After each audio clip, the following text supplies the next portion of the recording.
for being here at Conversations on Sex, Addiction, and Relationships. My name is Jeanne Vattuone, and I'm here with my buddies and my colleagues, Dan Drake, Tim Stein, and Wendy Conquest. And today we're talking about artificial intelligence and AI companionship and what happens in relationships and the trauma that can happen in those relationships. It's a new up and coming problem. And we have two guests today that are going to help share their thoughts about how they're working with clients on it. And so before we bring Connie and Liz in, hey guys, what are your thoughts about AI and relationships? I'll just say I'm super excited about this topic because I'm seeing it show up. Like, for example, I recently did a disclosure, and it was so interesting. The partner really wanted to say this was an emotional affair, and my client was very hesitant. It didn't feel to him, it felt like a role play scenario type thing. So I'm just, what is it? How alluring is it? I just feel like there's so much to it that I'm seeing it show up a lot more. And it seems really addictive really fast for people. So I can't wait to talk about this. I'm also very curious. So I've had friends that will go to ChatGPT to explore what they should say in their relationships, in their intimate relationships. And so they'll tell Chat the whole dynamic and then say, what should I say? And AI Companion has a lot of ideas. And so I get curious about, are we losing our capacity for empathy and compassion and deferring that to artificial intelligence? I'm really curious what our guests have to say about that. The reference that always comes to my head is like all the spy movies where people are talking to their computers and what should I do and all that stuff. And in sci-fi movies, it looks really cool. But like many sci-fi movie kind of things, when you think about it in real life, it's easy to see how problematic this could be. And yet I make up that somewhere out there's a positive benefit to AI companionship. And it's just so easy for me to see the problem. So I'm looking forward to talking about, well, how does this get problematic? But are there benefits to it? And why do people go there in the first place? How is it helpful? Because most things that become problems like this, it's like, here's the benefit, and we have to be careful because it can be used for good, but it can also be used for problematic stuff as well. So I'm looking forward to this conversation and sort of teasing out some of those nuances. Yeah, I'm looking forward to speaking to two people who are already working with it. They're already creating a model around it. They're having more fluency about it. And there's the companionship, and there's also just the AI in fantasy that I'm starting to hear about in grabbing a picture off the internet and then creating this whole pornography, home produced porn that's completely AI generated.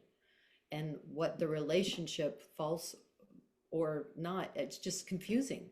And it's such a big topic. Let's bring Liz and Connie back in.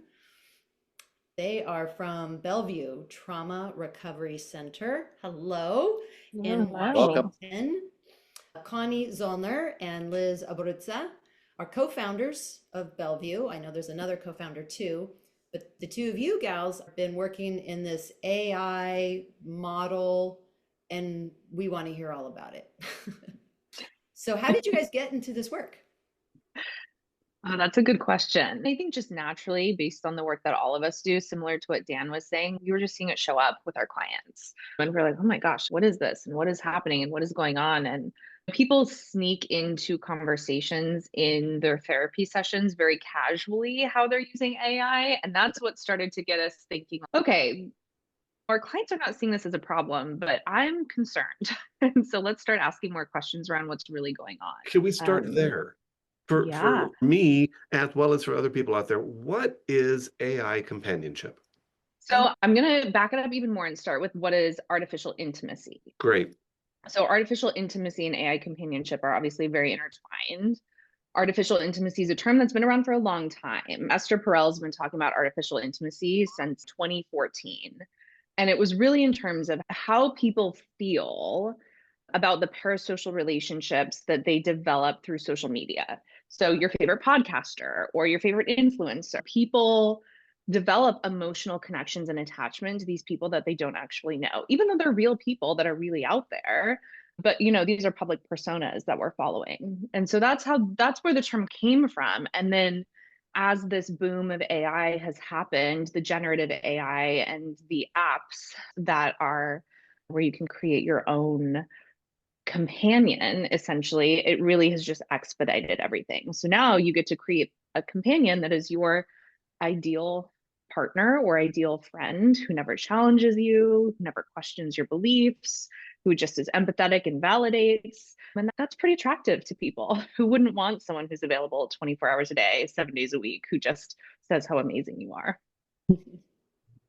And because it's such a up and coming area, that's also where funds are being pushed by a lot of these tech companies. It's a huge new area of the market that they're just looking to expand. Is there anything actually helpful and beneficial about AI companionship? I think it depends, like most things. I think there's a place for it with social anxiety if you're trying to try out conversation starters or how do I interact with something or someone? How do I problem solve or have this really hard conversation? Social skills type things. If somebody's like really isolated and lonely, and this is the first step in like harm reduction, right? Of getting them to engage more and have more of a social life, it could be really helpful. But of course, there's other sides of it where it gets exploited and can become problematic as well. I think it's is this healthy coping or is this maladaptive? So the same way we talk about a lot of different things. Can you use AI and AI companions as a healthy coping skill? Certainly. Can it turn problematic very quickly? Yes. If you want to type into ChatGPT, I'm feeling overwhelmed, give me 5 skills to help me regulate my nervous system. Great, that's a tool. And not everyone uses these tools that way. I was thinking of the elderly, and Yeah. I could see that being a real positive of a sense of companionship to help with loneliness, for example, or social isolation. But like you said, there can be a dark side to everything.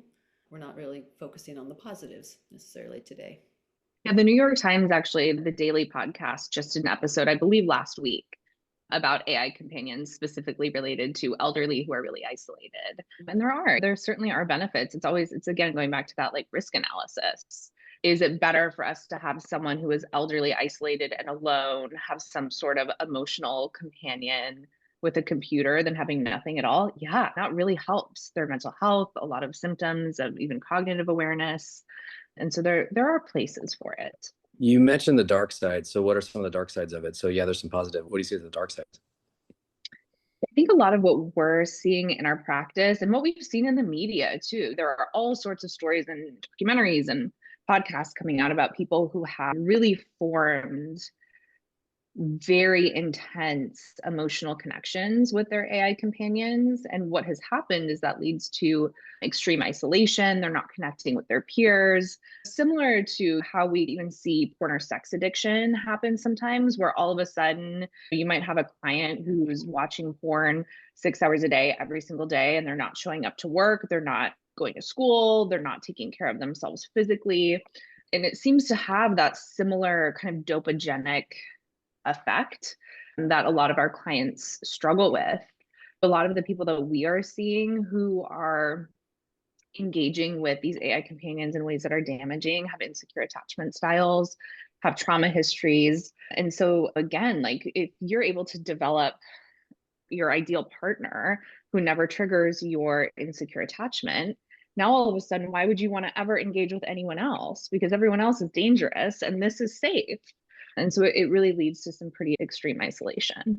I was thinking, and we were talking a little bit before the episode, that with sex addiction, we've seen sexual behavior and compulsive sexual behavior for a long time. And then the internet came around with online pornography, and it became the escalator that suddenly sex addiction took off in a whole new way.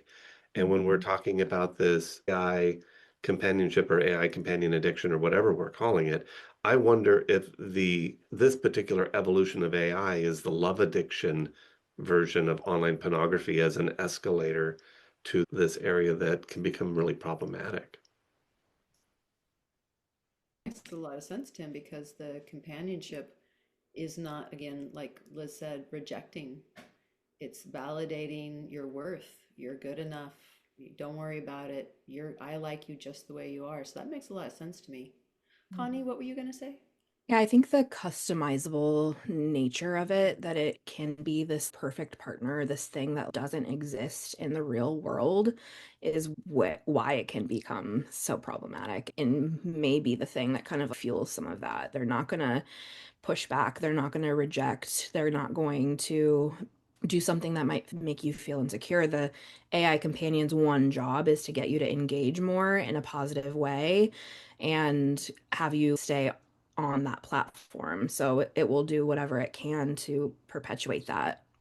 And Yep. so the goal's Do really you, different. do you see a particular population, Mm. men, women, particular age range of people who are engaging more with this than others, or?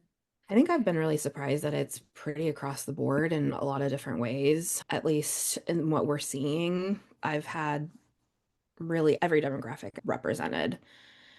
There is some research that suggests some of the younger groups, millennials, and Liz, you might be able to remember this better. Yeah. There are groups of the population that are adopting it much more readily than Yeah, absolutely. It's the younger generations are definitely engaging with the AI companion apps more. So, the highest percentage would be Gen Z and then millennials, and it decreases from there. Not to say that people are not using it, but certainly the Gen Z and millennial populations are very invested in the AI companions. And are people coming to you because they're identifying that they are having a problem or difficulty with it, or are they coming in for other things and then with your assessments, you're seeing, oh, wait a minute, there's this other piece? Yeah, they're not coming in for this treatment. Okay. No, much more Not the yet. second. Not Not yet. yet. not yet. Yeah. So Yeah, you, and part of the reason is the people who are using these AI companions love using them.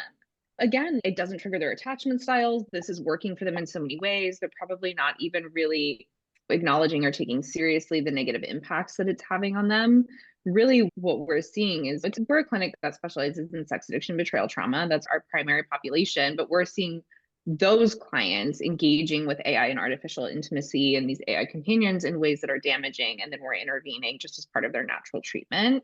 But getting people to a place where they're open to disengaging with these AI companions takes a lot of time. And so it's not probably going to be something that people come into therapy with right away, unless there is something that has disrupted their AI companion, and that's leading to extreme grief and sadness over the loss of that relationship.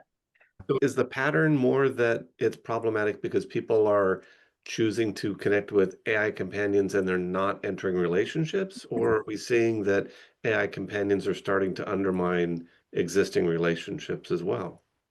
Both. Yeah, that's my question. Both? Yeah, it's both. Yeah, the research says that 50% of AI companion users are married, or maybe 40% are married, 50% are partnered. Statistics around there. So it is certainly, there are many single people out there who are using these companions in ways that are increasing their isolation and making it difficult for them to make human connections. But they are certainly disruptive to existing monogamous relationships. The AI companions take a lot of time and attention and emotional energy away from that primary relationship, which does create issues. I just see this as being really challenging because I'm thinking of when people are trying to not be looking at sexualized images. And so you just look at your smartphone and sooner or later there's going to be an image coming up. And so people have had to just get rid of smartphones and go to a more simplified technology. And I'm thinking if I had this dynamic and I go to search something on the internet, an AI pops up, or, oh, I'll just ask my companion to just tell me about this research. And then all of a sudden now I'm engaging in a different way. That is going to be hard, I would think, to separate that out.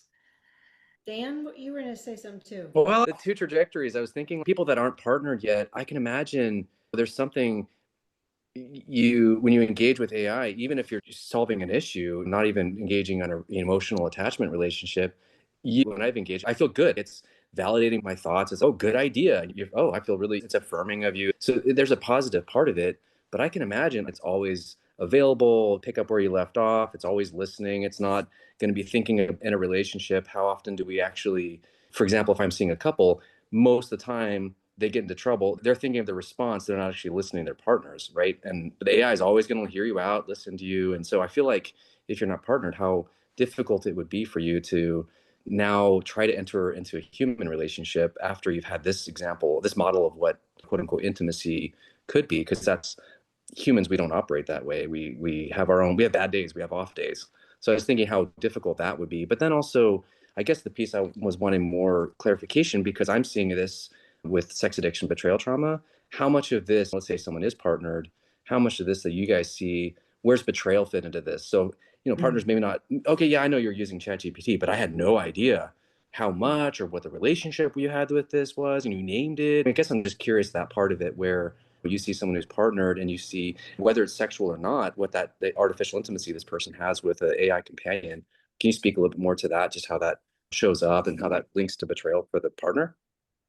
Yeah, that's part of what I was going to say earlier is that when we do see people come in with this specific issue and say, hey, we're having an issue with an AI companion, it's usually within the context of betrayal. There's been some sort of discovery and they're really floundering with trying to figure out like how do we work with this. The partner is dealing with, I think they both are dealing with a lot of shame and confusion around that the betrayal or a component of the betrayal maybe is not with another human, and that this relationship that was developed, oftentimes they're sharing really intimate secrets or insecurities or fears, and there's a really deep emotional component to it that's the part that feels like the biggest betrayal, the secrecy around it, but then also that opening up of vulnerability and showing a part of themselves that they're not showing with their partner. Okay, I feel like I am late to the party here. The fact that we're even calling it an AI companion, because in my mind, I'm like, AI, okay, chat, another one with some guy's name with a C. Claude. Claude. There's Google, I think it's You are late to the Gemini. party, Jeannie. Yeah, I use them as tools. I'm going to this vacation. I'll be there 3 days. I like to do these things. Who's got the highest rating of what restaurant should I go to? Great. Yeah. But is it so interesting? And I'm with you, Wendy. I'm a little bit nervous about this futuristically because we're already taking this tool and giving it the label, the identifier as companion.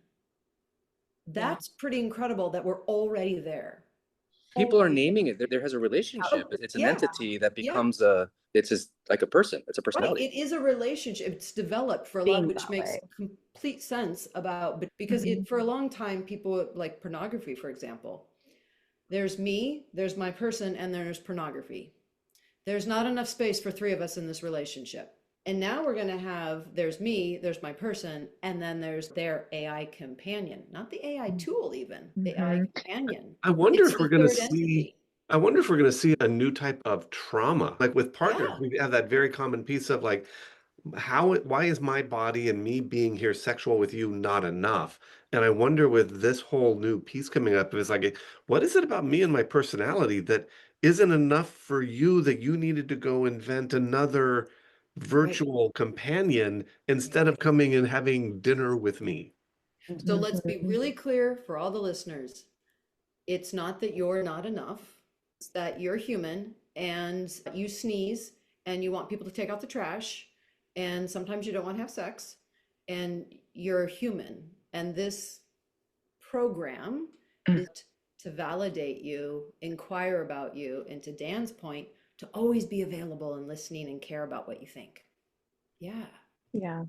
Yeah. And I think it's important to point out for those who are not familiar with AI and AI companions, yes, we have these tools that are like ChatGPT and Claude and Gemini, but a lot of what's coming out of the tech community right now, and we're in Seattle, so we're in a big tech hub. We see this a lot. A lot of our clients are from Amazon, Microsoft, Meta, and there are apps popping up every single day that are to build your own AI companion, the most popular of which is called Replica.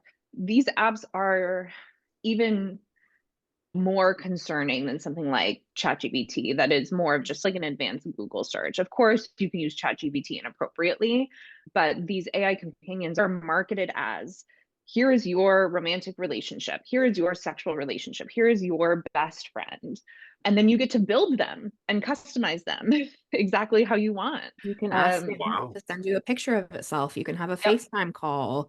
It's like they're drawing in that visual, really So blurring the lines between. Humanoid. are you seeing like Are they charging? Is there a charge? I gotta ask. Is it a monthly fee? Or... subscription. Yeah, usually every app is a little bit different, but it's typically a monthly fee. And friendship is like the lowest tier with the lowest charge. And if you want a romantic relationship, you have to up it a little bit. And then if you want it to be sexual with you, you have to pay more. it's an artificial companionship worker? Yeah, sure. Yes. So are you seeing like addiction criteria? Are people like preoccupied and does it become compulsive and they lean into this and other things don't get done and there becomes problems and they can't let go and there's withdrawal? And are we seeing all the same things? Absolutely. Wow. So how do people get out of this? What? I was Because you like, guys have your artificial intimacy recovery model. Am I getting that right? well done. You got it. You got Well it. done. So how do you walk people out of this? There's two paths, I would say. Okay. One is the person is not really thinking this is too big of an issue, but maybe someone in their life is concerned. This would be typically probably a younger person whose parents are like, oh my gosh, you've just been in your room on your phone for 4 days and something is wrong. We're trying to get you into therapy. A lot of it, honestly, is a lot of motivational interviewing at first, because these people are not, they don't want to stop. They have no motivation or reason to stop. This is working for them. And so, similar to addiction in some ways, we've just got to spend a lot of time in that pre-contemplative state of change and exploring how potentially this is impacting them, the positives, the negatives, the healthy coping, the maladaptive coping. It's a lot of that. And that process takes a long time before you can get to a place where you're really disrupting and setting boundaries with tech use and then disengaging from these platforms in a way that people can start to reintegrate into kind of their community in the world. And then path two is really what you would see, like I was talking about earlier, where there is some sort of natural disruption that happens that's outside of the person's control that brings them into therapy. So one example would be that app Replica I was talking about.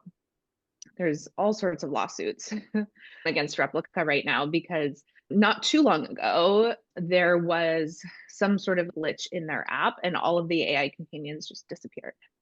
And so these people had spent years creating and building these AI companions and had relationships with them. And then all of a sudden, overnight, those companions were gone. And so it was really traumatic for people, a lot of grief. What we have to remember is that although the relationships are not real, the emotions and the attachment is real. And so in people's experience, it's no different than losing a real person in their life. That's the extent of the emotional reaction. So that's the other path, is where tech companies are unreliable. They are in business and then they're out of business. Technology is not reliable. Engineers make mistakes and things glitch and stuff happens. And so there's some sort of outside disruption in the relationship with that AI companion that brings them into therapy with the grief, and it gives you an open door to start talking about what that experience was like for them. Wow. Heard of that, where not the replica piece, but in the AI tools, that at a certain point, the technology of storing all the data that you've put in, it reaches its endpoint. Yep. So you go to sleep one night and you wake up the next day and you say, what should I have for breakfast? And it's supposed to know all the cereals you like. And it says, I'm sorry, what do you like? It responds to you as if we've never met before. Right. I have been hearing about that and the dissettlement that happens of, wait a second, I thought we were so close and now you don't know me. In learning about this and researching and all this stuff, we read some of those reports. There's been qualitative studies about what was that experience like for you. And it's exactly like Liz said, it's loss, it's grief, it's sadness, it's rejection, it's feeling like somebody who was my best friend yesterday doesn't recognize me anymore. Right? That ghosting is what I was thinking of. I hate Yes. that expression, but it's the AI is now ghosting me like it used to. And then what's wrong with me that not even a computer knows or understands me? Yes. Yeah, it's Oh my bad enough that gosh. my friends don't remember everything about me, but now my computer friends Technology don't even doesn't. remember me. So what advice would you give to people out there that are interacting with artificial intelligence, that may have artificial companions that they're using in some way, what kind of advice do you give them on trying to navigate through without ending up in sort of an addictive place? Like safeguards. Is it just Caution. don't, or is there Just don't do it. That's an option for sure. that's the number Just one stop. Have guardrails or boundaries around it. Like when you've got a 10-minute limit and you find yourself really outside of that, maybe it's time to reevaluate. If you told yourself it was only going to be this type of use, or you're only going to turn to it for these types of things, and you're finding that's no longer the case, reevaluate. Is that really a thing that I want to continue to do? Especially if it's pulling you away from your responsibilities, your relationships, you're engaging less in the real world, it's probably time to look at it. Going to throw in there, possibly, I would think one of the flags would be if people around you are uncomfortable or calling out that maybe you're spending too much time engaged in the technology, which is not a person, by the way, that someone else is calling attention saying, hey, maybe you're doing this too much. This is getting in the way of our relationship. Yeah. Yeah, definitely. It's going back to, again, that evaluation of, is this healthy coping or is this maladaptive coping? What are the benefits? What are the drawbacks? And do the benefits significantly outweigh the risks? Because some of it is just about educating people too. And there are people who are going to be more vulnerable to getting into this place of artificial intimacy than others. Anyone with relational trauma, complex PTSD, insecure attachment styles, that's the population that is going to be more drawn and have a harder time, I think, stepping away and setting those boundaries. It's so important for all helping providers to know about. This is, I can imagine this being not the next, but a really life-changing event as we evolve with our technology. That this is going to become, sadly, maybe common day and that kind of stuff, Yeah, and it's not going anywhere. right? It's not. So we have to accept that it's here and it's here to stay and figure out how to work with it, because there's more money in this industry than probably any. And all of these apps are designed to get you to use them and engage with them and stay in them. And so we're already seeing it. And I think it's just going to start becoming more and more prevalent.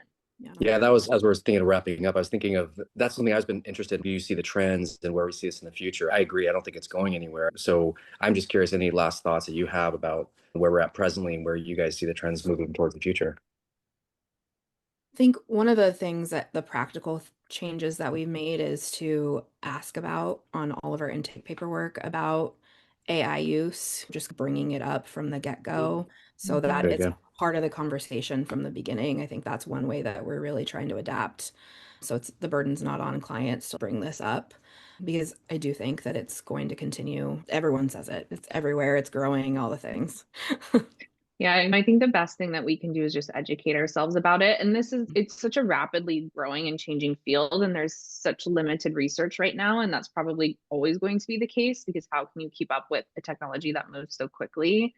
But as clinicians, if we can do our best to become as tech informed as possible, to at least have some language to have these conversations with our clients so that we're not unintentionally doing damage or shaming them for their AI use, because that's obviously not going to be productive. But we certainly have to have an understanding of like their experience, and that it's real and the emotions are real, and we've got to accept that and Right. figure out how to work with it. Thank I you. like that therapeutic invention. You should just ask them about their AI use and what they're doing with it. No, right. And that's Groundbreaking. probably, as we're wrapping up, that's probably a great thing for everybody to Yeah. be including in their conversations, socially, relationally, parenting, just talking about AI and how do we want it to be involved in our lives, and are there safeguards we need to put around it, and how's it going? Thank you so much, Connie and Liz, for being here. So Bellevue Trauma Recovery Center in Washington, and the website is the BTRC. Thank you. And we'll put your information at the bottom of the podcast. So thank you everyone for being here. And what a fascinating topic. I can imagine we're going to be having more conversations about this. If you enjoyed this podcast and such, please do share it. That helps other people find us. And if you want to send us an email, we do a mailbag episode every once in a while. And Tim, what's our email address? Our email address is conversations.sar@gmail.com. Thank you. Or you All can right, just ask your everyone. artificial intelligence, how do I send an email to the Conversations on Sex Addiction and Relationships podcast? And Sure could. Always an option. All right. Thank you, everyone. Thanks for Thank being you, here. And everyone. thanks, Connie and Liz. Thank you. Thank